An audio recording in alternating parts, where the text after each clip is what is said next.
अस्सलाम वालेकुम। आप मेरे चैनल पर पहली बार आए हैं तो मेरे चैनल को सब्सक्राइब करें, ज़्यादा से ज़्यादा लाइक, शेयर और कमेंट करें। बेल आइकन का बटन दबाना ना भूलें ताकि आने वाली वीडियो की नोटिफिकेशन आप तक पहुंच सके। सब्सक्राइब करके प्लीज़ मुझे सपोर्ट करें, शुक्रिया। अमात्या की कहानी के बाद कहानी है काले दीपों के बादशाह की। उस जवान ने अपना वृत्तांत कहना आरंभ किया। उसने कहा, मेरे पिता का नाम महमूद शाह था। वह काले दीपों का अधिपति था। वह काले दीप 4 विख्यात पर्वत है। उसकी राजधानी उसी स्थान पर थी जहां वह रंगीन मछलियों वाला तालाब है। मैं आपको ब्यौरेवार सारी कहानी बता रहा हूँ, जिससे आपको सारा हाल मालूम हो जाएगा। जब मेरा पिता 70 वर्ष का हुआ तो उसका देहांत हो गया और उसकी जगह मैं राज सिंहासन पर बैठा। मैंने अपने चाचा की बेटी के साथ विवाह किया। मैं उसे बहुत चाहता था, वह भी मुझे बहुत चाहती थी। 5 वर्ष तक हम लोग सुखपूर्वक रहे। फिर मुझे आभास हुआ कि उसका मेरे प्रति पहले जैसा प्रेम नहीं है। एक दिन दोपहर के भोजन के पश्चात वह स्नान गृह को गई और मैं अपने शयन कक्ष में लेटा रहा। 2 दासियां जो रानी को पंखा झला करती थी, मेरे सिरहाने पैताने में बैठ गई और मुझे आराम देने के लिए पंखा झलने लगी। वह मुझे सोता जानकर धीमे धीमे बातचीत करने लगी। मैं सोया नहीं था, किंतु उनकी बातें सुनने के लिए सोने का बहाना करने लगा। एक दासी बोली कि हमारी रानी बड़ी दुष्ट है, ऐसे सुंदर और सुशील पति को प्यार नहीं करती। दूसरी बोली, तू ठीक कहती है। रात में बादशाह को अकेले सोता छोड़कर रानी ना जाने कहाँ जाती है और बेचारे बादशाह को कुछ पता नहीं चलता। पहली ने कहा, यह बेचारे जाने भी कैसे। रानी रोज रात को उनके शरबत में कोई नशा मिलाकर उन्हें दे देती है। यह नशे से बिल्कुल बेहोश हो जाते हैं और रानी जहाँ चाहती है चली जाती है और प्रातः काल के कुछ पहले आकर इसे होश में लाने की सुगंधित सुंघा देती है। मेरे बुजुर्ग दोस्त, मुझे यह सुनकर इतना दुख हुआ कि उसे वर्णन करना मेरे सामर्थ्य के बाहर है। उस समय मैंने अपने क्रोध को संभालना उचित समझा और कुछ देर में इस तरह अंगड़ाइयां लेता हुआ उठा जैसे सचमुच सो रहा था। कुछ देर में रानी भी स्नान करके वापस आ गई। उस रात को भोजन के उपरांत मैं शयन करने के लिए लेटा तो रानी हमेशा की तरह मेरे लिए शरबत का प्याला लाई। मैंने प्याला ले लिया और उसकी आंख बचाकर खिड़की से बाहर फेंक दिया और खाली प्याला उसके हाथ में ऐसे दे दिया जैसे कि मैंने पूरा शरबत पी लिया है। फिर हम दोनों पलंग पर लेट गए। रानी ने मुझे सोता समझकर पलंग से उठकर एक मंत्र जोर से पढ़ा और मेरी तरफ मुंह फेर कर कहा, तू ऐसे सो कि कभी न जागे। फिर वह भड़कीले वस्त्र पहनकर कमरे से निकल गई। मैं भी पलंग से उठा और तलवार लेकर उसका पीछा करने लगा। वह मेरे केवल थोड़ी ही आगे थी और उसकी पगध्वनि मुझे सुनाई दे रही थी, लेकिन मैं से धीरे धीरे पांव रखकर उसके पीछे पीछे चल रहा था कि उसे मेरे आने का कोई आभास न मिले। वह कई द्वारों से होकर निकली। उन सभी में ताला लगे थे, किंतु उसकी मंत्र शक्ति से सभी ताले खुलते जा रहे थे। आखिरी दरवाजे से निकलकर जब वह बाग में गई तो मैं दरवाजे के पीछे छुपकर देखने लगा कि क्या करती है। वह बाग से आगे बढ़कर एक छोटे से वन के अंदर चली गई जो चारों ओर झाड़ियों से घिरा हुआ था। मैं भी एक अन्य मार्ग से होकर उस वन के अंदर चला गया और इधर उधर आंखें घुमाकर उसे ढूंढने लगा। कुछ देर में मैंने देखा कि वह एक पुरुष के साथ, जो हबशी गुलाम लग रहा था, हाथ में हाथ दिए टहल रही थी और शिकायत कर रही है कि मैं तो तुम्हें प्राण प्रिय से प्रेम करती हूँ और रात दिन तुम्हारे ही ध्यान में मगन रहती हूँ, और तुम्हारा यह हाल है कि मुझसे सीधे मुंह बात नहीं करते, हमेशा मुझे बुरा भला कहते रहते हो। आखिर तुम क्या चाहते हो? क्या तुम मेरे प्रेम की परीक्षा लेना चाहते हो? तुम मेरी शक्ति जानते हो। मेरे अंदर इतनी शक्ति है कि कहो तो सूर्योदय के पहले ही इन सारे महलों को भूमिगत कर दूं और यह सारा ठाट बाट बिल्कुल वीरान कर दूं। यहाँ भेड़िए और उल्लुओं के अलावा कोई नहीं दिखाई दे और जो पत्थर यहाँ महलों में लगे हैं वह काफ पर्वत पर वापस उड़कर चले जाएं। इतनी शक्ति रखते हुए भी मैं प्रेम के कारण तुम्हारे पैरों पर गिरी रहती हूँ और तुम मेरी परवाह ही नहीं। रानी ये बातें करते हुए अपने हबशी प्रेमी के हाथ में हाथ दिए टहलती आ रही थी। जब वह लोग उस झाड़ी के पास पहुंचे जहां मैं छुपा हुआ था, तो मैंने बाहर निकलकर हबशी की गर्दन पर पूरे जोर से तलवार का वार किया। वह लड़खड़ाकर गिर गया। मैंने समझा कि वह मर गया और मैं अंधेरे में वहां से खिसक गया। मैंने रानी को छोड़ दिया क्योंकि वह मुझे प्यारी भी थी और मेरे चचा की बेटी भी। रानी अपने प्रेमी को गिरता देखकर विह्वल हो गई। उसने मंत्र बल से अपने प्रेमी को स्वस्थ करना चाहा, किंतु वह केवल उसे मरने से बचा सकी। उस हबशी की हालत ऐसी हो गई थी कि उसे न जीवित कहा जा सकता था न मृत। मैं धीरे धीरे महल को लौटा। लौटते समय भी मैंने सुना कि रानी अपने प्रेमी के घायल होने पर करुणा क्रंदन कर रही है। मैं उसे उसी तरह रोता पीटता छोड़कर अपने शयन कक्ष में आया और पलंग पर लेटकर सो रहा। प्रातः काल जागने पर मैंने रानी को फिर अपनी बगल में सोता पाया। यह स्पष्ट था कि वह वास्तव में सो नहीं रही थी, केवल सोने का बहाना कर रही थी। मैं उसे यूं ही छोड़कर उठ खड़ा हुआ। मैं अपने नित्य कामों को पूरा करके राजसी वस्त्र पहनकर अपने दरबार को चला गया। जब दिन भर राजकाज निपटाने के बाद मैं अपने महल में आया कि रानी ने शोक संताप सूचक काले वस्त्र पहन रखे हैं और बाल बिखराए हुए हैं और उन्हें नोच रही है। मैंने उससे पूछा कि यह तुम कैसा व्यवहार कर रही हो, यह संताप प्रदर्शन किस कारण है। वह बोली, बादशाह सलामत, मुझे क्षमा करे, मैंने आज 3 शोक समाचार पाए हैं, इसलिए काले कपड़े पहनकर मातम कर रही हूँ। मैंने पूछा कि वह कौन से समाचार है, तो उसने बताया कि मेरी माता का देहांत हो गया, मेरे पिताजी एक युद्ध में मारे गए और मेरे भाई ऊंचाई से गिरकर मर गया। मैंने कहा, समाचार बुरे हैं, लेकिन तुम्हारे इस प्रकार मातम करने के लायक नहीं है। फिर भी वे तुम्हारे संबंधी थे और तुम्हें उनकी मृत्यु का शोक होना ही चाहिए।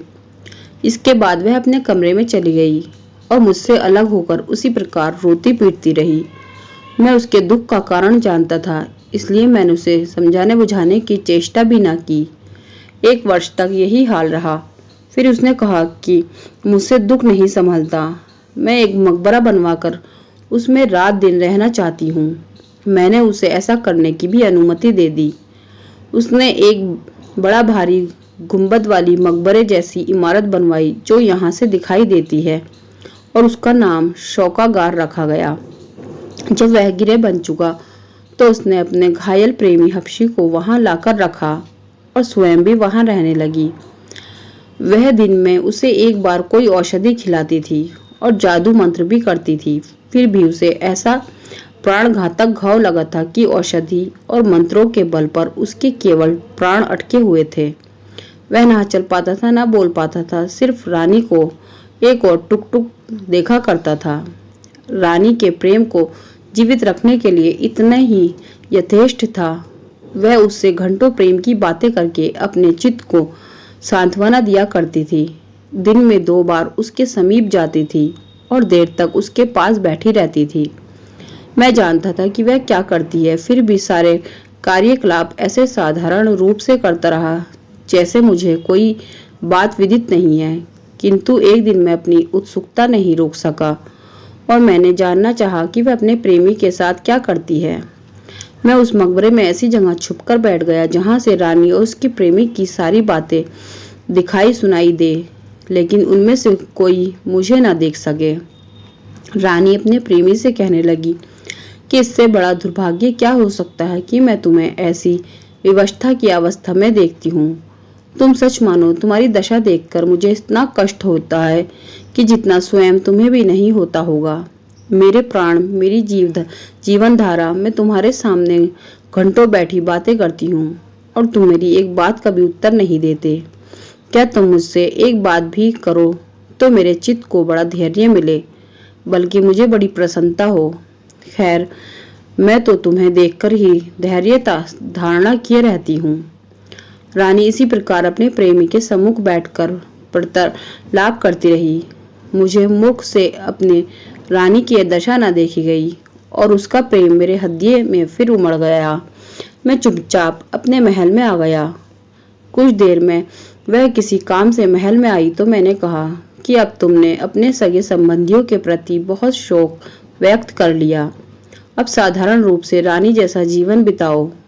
वह रोकर कहने लगी कि बादशाह सलामत मुझसे यह करने के लिए ना कहे। मैं उसे जितना समझाता बुझाता था उतना ही उसका रोना पीटना बढ़ता जाता था। मैंने उसे उसके हाल पर छोड़ दिया। वह इसी अवस्था में 2 वर्ष और रही। मैं एक बार फिर शोकागार में गया, रानी और हबशी का हाल देखूं। मैं फिर छुपकर बैठ गया और सुनने लगा।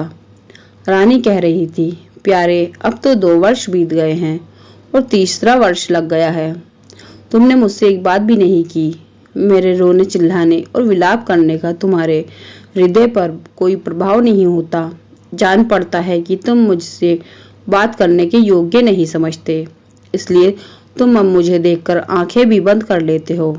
मेरे प्राण प्रिय, एक बार आंखें खोलकर मुझे देखो तो मैं तुम्हारे प्यार प्रेम में कितनी विह्वल हो रही हूँ।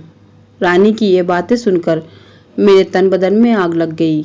मैं उस मकबरे से बाहर निकल आया और गुंबद की तरफ मुंह करके कहा, ओ गुंबद, तो इस स्त्री और उसे प्रेमी को जो मनुष्य रूपी राक्षस है निगल क्यों नहीं जाता।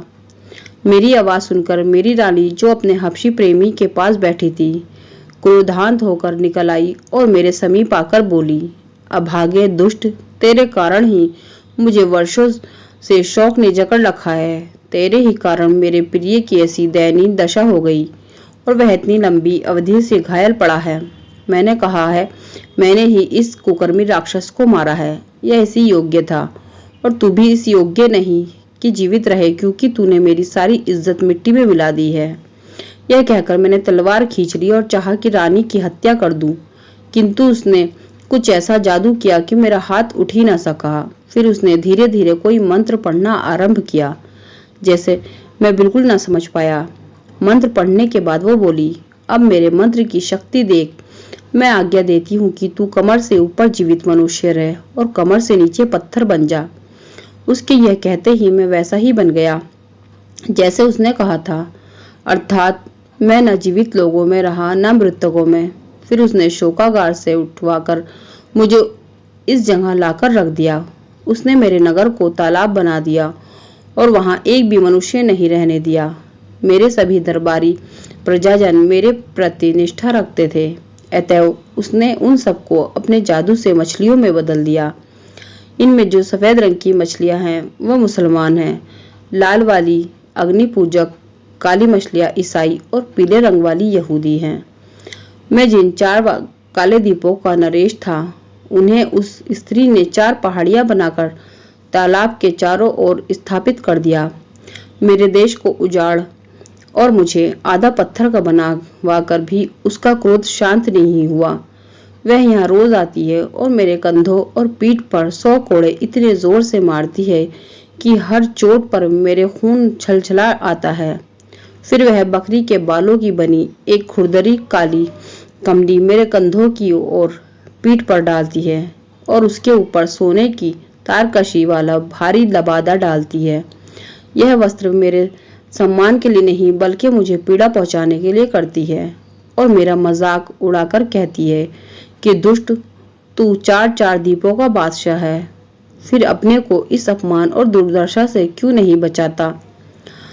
शहजाद ने कहानी जारी रखते हुए कहा कि इतना वृत्तांत बताने के बाद काले दीपों के बादशाह ने दोनों हाथ आकाश की ओर उठाए और बोला, हे सर्वशक्तिमान परमात्मा, है समस्त विश्व के सृजनहार, यदि मेरी प्रसन्नता इसी में है कि मुझ पर इसी प्रकार अन्याय और अत्याचार हुआ करे, तो मैं इस बात को भी प्रसन्नता से सहूंगा। मैं हर हाल में तुझे धन्यवाद दूंगा। तो मेरी दयालुता और न्यायप्रियता से पूर्ण आशा है कि तू एक न एक दिन मुझे इस दारुण दुख से अवश्य छुड़ाएगा। वहां आने वाले खोजकर्ता बादशाह ने जब यह सारी कहानी सुनी तो उसे बड़ा दुख हुआ और वह विचार करने लगा कि इस निर्दोष जवाब बादशाह का दुख कैसे दूर किया जाए और उसकी उल्टा रानी को कैसे दंड दिया जाए। उसने उससे पूछा कि तुम्हारी निर्जलता रानी कहाँ रहती है और उसका अभागा प्रेमी जिसके पास वह रोज जाती है किस स्थान पर पड़ा हुआ है। जवान बादशाह ने उससे कहा कि मैंने आपको पहले ही बताया था कि वह उस शोकागार में रखा गया है जिस पर एक गुंबद बना हुआ है। उस शोकागार को एक रास्ता इस कमरे से नीचे होकर भी है जहां इस समय हम लोग हैं। वह जादूगरनी कहाँ रहती है ये बात मुझे ज्ञात नहीं है, किंतु प्रति दिवस प्रातः काल वह मेरे पास मुझे दंड देने के लिए आती है और मेरे मारपीट करने के बाद फिर अपने प्रेमी के पास जाकर उसे कोई अरक पिलाती है जिससे वह जीवित बना रहता है। आगंतुक बादशाह ने कहा कि वास्तव में मैं तुमसे अधिक दया योग्य व्यक्ति नहीं होगा। तुम्हारा जीवन वृत्त तो ऐसा है कि उसे इतिहास में लिखकर अमिट कर दिया जाए। तुम अधिक चिंता ना करो, मैं तुम्हारे दुख के निवारक का भरसक प्रयत्न करूंगा। इसके बाद आगंतुक बादशाह उसी कक्ष में सो गया क्योंकि रात का समय हो गया था। बेचारे काले दीपों का बादशाह उसी प्रकार बैठा रहा और जागता रहा। स्त्री के जादू ने उसे लेटने और सोने के योग्य ही नहीं रखा था। दूसरे दिन तड़के ही आगंतुक बादशाह गुप्त मार्ग से शोकागार में प्रविष्ट हो गया। शोकागार में सैकड़ों स्वर्ण दीपक जल रहे थे और वह ऐसा सजा हुआ था कि बादशाह को अत्यंत आश्चर्य हुआ। फिर वह उस स्थान पर गया जहां घायल अवस्था में रानी का हबशी प्रेमी पड़ा हुआ था। वहां जाकर उसने तलवार का ऐसा हाथ मारा कि वह अधमरा आदमी तुरंत मर गया। बादशाह ने उसका शव घसीटकर पिछवाड़े बने हुए एक कुएं में डाल दिया और शोकागार में वापस आकर नंगी तलवार अपने पास छुपाकर उस हबशी की जगह खुद लेट गया ताकि रानी के आने पर उसे मार सके। थोड़ी देर में जादूगरनी उसी भवन में पहुंची जहां काले दीपों का बादशाह पड़ा हुआ था। उसने उसे इस बेदर्दी से मारना शुरू किया कि सारी इमारतें उसकी चीख पुकार और आर्तनाद से गूंजने लगी। वे चिल्ला चिल्लाकर हाथ रोकने और दया करने की प्रार्थना करता रहा, किंतु वह दुष्ट उसे बगैर 100 कोड़े मारे नहीं रही। इसके बाद सदा की भांति उस खुरदरी कमली और उसके ऊपर जरी का भारी लबादा डालकर शोकागार में आई और बादशाह के सम्मुख, जिसे वह अपना प्रेम भी समझती थी, बैठकर विरह व्यथा करने लगी। वह बोली, प्रियतम, मैं कितनी अभागी हूँ कि तुझे प्राण प्रिय से चाहती हूँ और तू है मुझसे तनिक भी प्रेम नहीं करता। मेरा दिन रात चैन हराम है। तू अपने कष्टों का कारण मुझे ही समझा करता है। यद्यपि मैंने तेरे लिए अपने पति पर कैसा अत्याचार और अन्याय किया है, फिर भी मेरा क्रोध शांत नहीं हुआ है और मैं चाहती हूँ कि उसे और कठोर दंड दूं, क्योंकि उसी अभागे ने तेरी ऐसी दशा की है। लेकिन तू मुझसे कुछ कहता ही नहीं, हमेशा होठ सिए रहता है। शायद तू चाहता है कि अपनी चुप्पी से ही मुझे इतना व्यथित कर दे कि मैं तड़प कर मर जाऊं। भगवान के लिए अधिक नहीं तो एक बात तो मुझसे कर ले कि मेरे दुखी मन को सांत्वना मिले। बादशाह ने उम्मीदे स्वर में कहा, ला हौल वला कुव्वत इल्ला बिल्लाहि अलियुल अजीम। सर्वोच्चम महान परमात्मा के अलावा कोई न शक्तिमान है और न डरने योग्य। बादशाह ने घृणा पूर्वक यह आयत पढ़ी, क्योंकि इस्लामी विश्वास के अनुसार इस आयत को पढ़ने के से शैतान भाग जाता है, किंतु रानी के लिए कुछ भी सुनना सुखद आश्चर्य था। वह बोली कि प्यारे, यह सचमुच तू बोला था कि मुझसे कुछ धोखा हुआ है। बादशाह ने हबशियों के से स्वर में घृणा पूर्वक कहा, तुम इस योग्य नहीं हो कि तुमसे बात करूं या तुम्हारे किसी प्रश्न का उत्तर दूं। रानी बोली, प्राण प्रिय, मुझसे ऐसा क्या अपराध हुआ जो तुम ऐसा कह रहे हो? बादशाह ने कहा, तुम बहुत जिद्दी हो, किसी की नहीं सुनती। इसलिए मैंने कुछ नहीं कहा। अब पूछती हो तो कहता हूँ कि तुम्हारे पति के रात दिन चिल्लाने से मेरी नींद हराम हो गई है। अगर उसकी चीख पुकार न होती तो मैं कब का अच्छा हो गया होता और खूब बातचीत कर पाता, लेकिन तूने एक तो उसे आधा पत्थर का बना दिया है और फिर उसे रोज इतना मारा भी करती है। वह कभी सो नहीं पाता और रात दिन रोया और कराया करता है और मेरी नींद भी नहीं लगने देता। अब तू खुद ही बता, क्या तुझसे बोलूं और क्या बात करूं? जादूगरनी ने कहा कि तुम क्या चाहते हो कि मैं उसे मारना बंद कर दूं और उसे पहले जैसी स्थिति में ले आऊं? अगर तुम्हारी खुशी इसी में है तो मैं अभी ऐसा कर सकती हूँ। हबशी बने हुए बादशाह ने कहा कि मैं सचमुच यही चाहता हूँ कि तू इसी समय जाकर उसे दुख से पूरी तरह छुड़ा दे, ताकि उसकी चीख पुकार से मेरी आराम से विघ्न न पड़े। रानी ने शोकागार के एक कक्ष में जाकर एक प्याले में पानी लेकर उस पर कुछ मंत्र फूका। फिर वह उबलने लगा। फिर उस कक्ष में गई जहां उसका पति था और उस पर वह पानी छिड़क कर बोली, यदि परमेश्वर तुझसे अत्यंत अप्रसन्न है और उसने तुझे ऐसा ही पैदा किया है तो इसी सूरत में रहे, किंतु यदि तेरा स्वाभाविक रूप यह नहीं है तो मेरे जादू से अपना पूर्ण रूप प्राप्त कर ले। रानी के ये कहते ही बादशाह अपने असली रूप में आ गया और प्रसन्न होकर उठ खड़ा हुआ। रानी ने कहा कि तू खैरियत चाहता है तो फौरन यहाँ से भाग जा, फिर कभी यहाँ आया तो जान से मार दूंगी। वह बेचारा चुपचाप निकल गया और एक इमारत में छुप कर देखने लगा कि क्या होता है। रानी वहां से फिर शोकागार में आई और हबशी बने हुए बादशाह से बोली कि तुम जो चाहते थे वह मैंने कर दिया, अब तुम उठ बैठो जिससे मुझे चैन मिले। बादशाह हबशियों जैसे स्वर में बोला, तुमने जो कुछ किया है उससे मुझे आराम तो मिला है, लेकिन पूरा आराम नहीं। तुम्हारा अत्याचार अभी पूरी तरह से दूर नहीं हुआ और मेरा चैन अभी पूरा नहीं लौटा है। तुम्हारे सारे नगर को उजाड़ रखा है और उसका निवासियों को मछली बना दिया है। हर रोज आधी रात को सारी मछलियां पानी से सिर निकाल निकाल कर हम दोनों को कोसा करती हैं। इसी कारण मैं निरोग नहीं हो पाता। तुम पहले शहर और उसके निवासियों को पहले जैसा बना दो, फिर मुझसे बात करो। यह करने के बाद तुम अपनी बाह का सहारा देकर मुझे उठाना। रानी इस बात पर भी तुरंत राजी हो गई और वह तालाब के किनारे गई और थोड़ा सा अभिमंत्रित जल उस तालाब पर छिड़क दिया। इससे वे सारी मछलियां नर नारी बन गई और तालाब की जगह सड़कों और मकानों और दुकानों से भरा नगर बन गया। बादशाह के साथ आए दरबारी और अंगरक्षक जो उस समय तक वापस अपने नगर नहीं गए थे, इस प्रकार अपने को अपने देश से बहुत दूर एक बिल्कुल नए शहर में देखकर अत्यंत आश्चर्यचकित हुए। सब कुछ पहले जैसा बना हुआ देखकर वह जादूगरनी फिर शोकागार में गई और हंसी खुशी से चहकते हुए कहने लगी कि तुम्हारे प्यारे, तुम्हारी इच्छा अनुसार मैंने सब कुछ पहले जैसा ही कर दिया है, ताकि तुम पूर्णतः स्वस्थ और निरोग हो जाओ।